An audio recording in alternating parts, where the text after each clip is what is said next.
U.S. stocks have dropped sharply after new concerns over Germany's Deutsche Bank. ABC News business reporter Alexis Christoforous has more on that and your other business headlines. Alexis, what are you watching today? Watching those bank stocks back in the headlines, Diane. Stocks sharply lower this Friday after investors continue to worry about the health of the global banking system. So despite actions by regulators and central banks recently, Wall Street doesn't seem convinced that the worst is over for our banks, which are experiencing their biggest declines since the 2008 financial crisis. Investors are dumping shares of Germany's Deutsche Bank for the third straight day after a sharp jump in the cost of insuring its bonds against the risk of default. Here at home, investors once again unloading shares of regional banks. That includes First Republic and PacWest. Instead, investors heading over to the safety of government bonds on both sides of the Atlantic. Meanwhile, a new survey finds most Americans doubt their children will be better off than they are.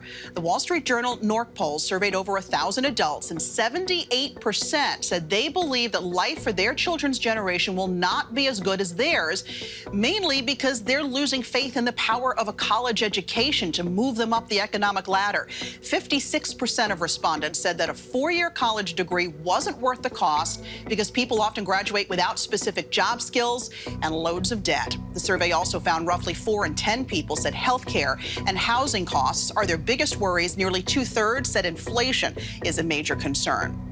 And the Chevy Camaro is driving off into the sunset. GM says it will stop making the current generation of the muscle car after the 2024 model.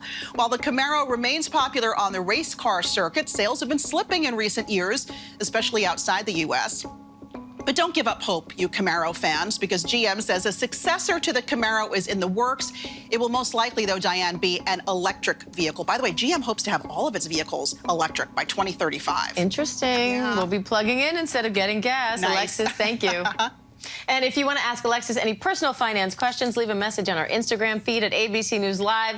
She just might answer your questions right here this Thursday.